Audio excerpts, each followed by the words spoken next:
Patrick Beverley is now a member of the Los Angeles Lakers. Taylor Horton-Tucker and Stanley Johnson have been traded to the Utah Jazz.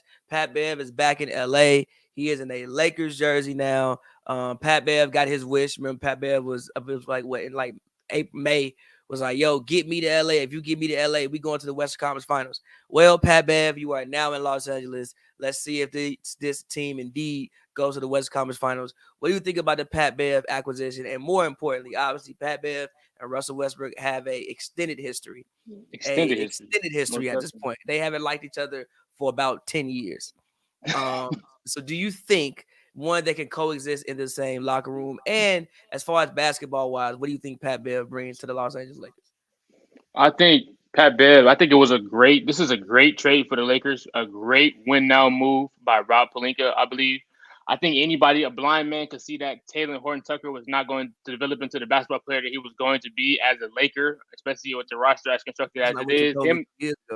Him developing into the player he should be, sharing the basketball with Russell Westbrook and LeBron James, just seemed like the most impossible thing ever. So I'm glad that bridge is over and he gets a new leaf, turn a new leaf in Utah. That's fire. Shout out to him. But I think it was a great win now move. Patrick Beverley brings literally everything I think the Lakers lacked last year. Pretty much everything in one that we lacked: intensity, fire, a little bit of 3-point shooting, 37% for his career.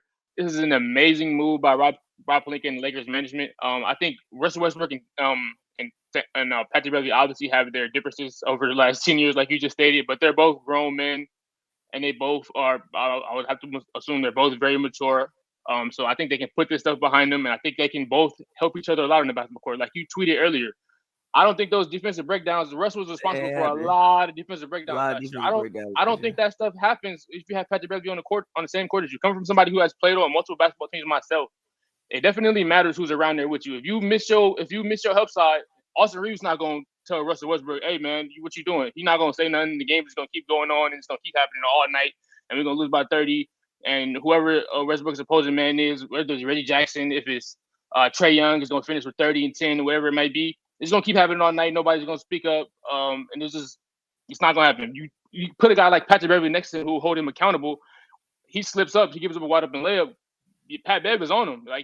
And Westbrook, I don't think he wants to give Patrick Beverley the opportunity to be on him. You want to, it ups your intensity and everything you want to do when you have a player like that around you. Sort of like the Draymond Green impact, Tony Allen impact. The guys, these great defensive players and these great role players who execute their role as good as they do.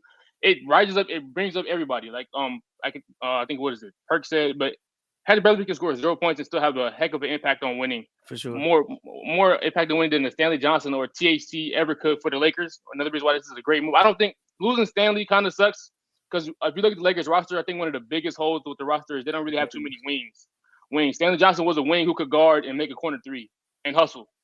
And he might have. I think he won us a couple games last year. I think off of his hustle, ability to make some shots, and ability to run around the court, and just be big, be a 6'6" strong wing who can stand in front of somebody. They'll miss him, even though they did sign Troy Brown Jr. They did sign Juan Toscano Anderson, who I think is very good.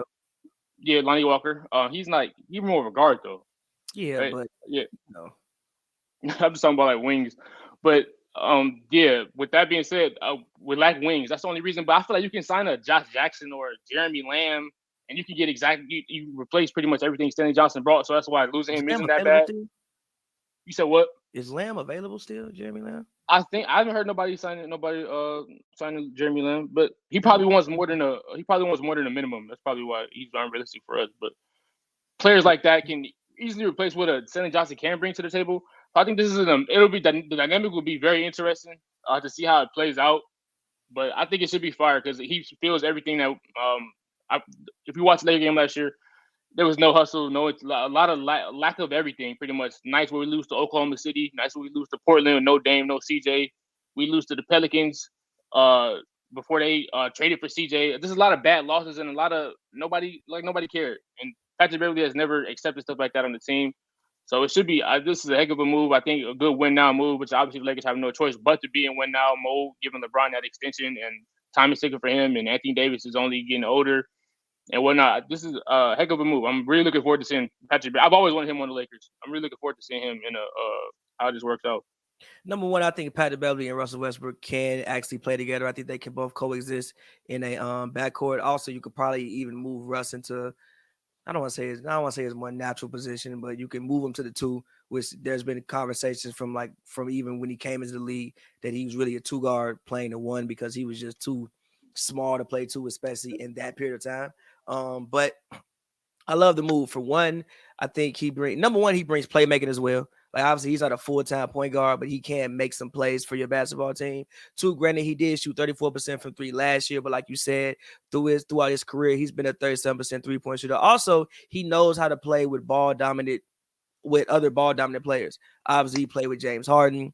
He also played with the Heatles. I mean, granted, he didn't make it past. I don't think training camp it was, but he still has some familiarity with Bron. He played with Kawhi and Paul George, so Clippers. he Yep. so he has like history of playing with other ball dominant players, and he'll do all the things that I didn't see any fucking body else on the Lakers doing last year.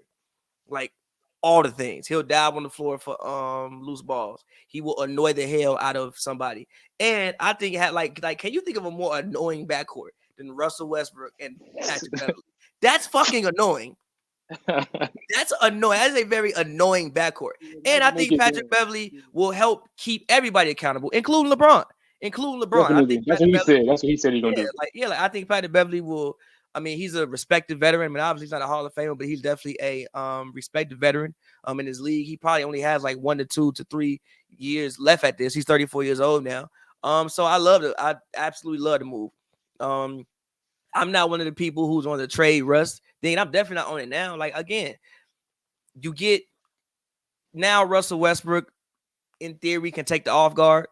He doesn't have to guard the point guard anymore because you have Patrick Beverley for that. So in theory, Patrick Beverley can now take the best backcourt matchup every night, and you can leave Russ with kind of the other guard. Like let's say we play the Suns, you can put Patrick Beverley on Devin Booker.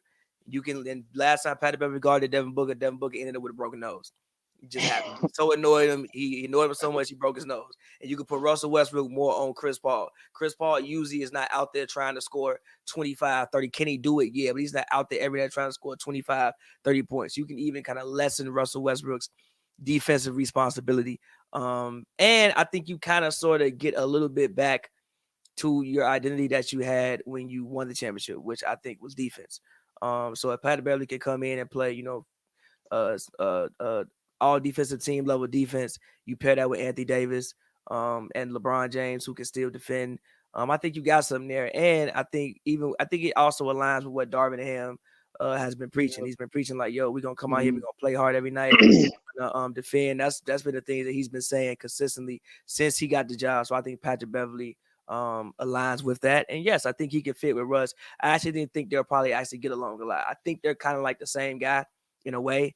It's just Patrick Beverley isn't the superstar, so he has to do some of the other things. But I think he's like Russell Westbrook if Russell Westbrook was like a defender or like just like a glue Yeah, guy. like wasn't as athletic. Yeah, Wasn't yeah, yeah. as dynamic. Yeah. Yeah. So like, yeah, and again, you have LeBron James in the locker room. Like he'll make sure everybody is, yo, sit down, guys. If there even needs to be a conversation with that, which Hmm.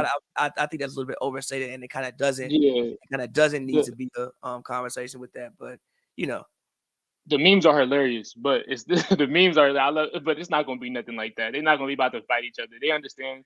They got one mission. Even Magic Johnson, I like his tweet. He talked about how he hated Patrick Beverly. Now he a Laker, so it's on. said they traded Like Rondo because Russell Westbrook couldn't coexist. Right, Rajon Rondo also at that age wasn't the defender that. Also, Rondo never shot 34. Rondo never shot 38% from three. I love Rondo, but he never did that. Rondo is also a more ball dominant guard. Patrick Beverley has never been a ball dominant guard. Like Rondo, yeah, if you have Rondo on the court, you have to give Rondo the basketball because if he doesn't have the basketball, what's the point of Rajon Rondo being on the court? yeah. I So don't. That doesn't make sense. Yeah. that doesn't make sense to me. I disagree with that. But any last words on this topic before we move on and get to the Southwest Division, which actually looking at this division could be one of the better divisions in the Western Conference. Just looking at the teams. Any Hmm. last words on Patrick Beverley now being a Laker? Nah, it's heat. Let's get it. I'm ready to see him out there yelling at people, yelling at each other, and screaming at people and yelling first team all defense when he diving on the floor and everybody getting hyped up. He's gonna be amazing. It seems him and Darvin Ham, those two accusations to the Lakers this season are like perfect. Like, along with the youth, I think the Lakers have had a really good offseason. I'm not sure if they're done yet. Obviously, some people still think Russ might be on the move. That was like the headline of Bleacher Report out of nowhere after they got Russ talking about how, but I don't. It doesn't make much sense to me. But Yeah, if they're yeah. They'll either trade him or like sit him down. But like, why would you? Why? yeah, I know. I'm not sitting. Hell, no, I'm not sitting 44. You better get your ass out there and play. We not the Rockets. The Rockets set John Wall down because there's no use for him playing. he The let Lakers are still trying to win. he literally led the Lakers in like 4 different categories. Played like 78 games. It's like no, Like, like, they no, you just better want get the your ass on attention. that court. Yeah. Also, you saw the LeBron tweet. I can't wait for us to go off this year. Yeah, and You then know they what show that all means in the the pictures. past. That Yeah, they show the other one said gave him a kiss of death. but Brian that's kissing. bro. Hey, Brian, low key. If Russ get traded, Brian wrong as hell. That's nah, that's not it. What team?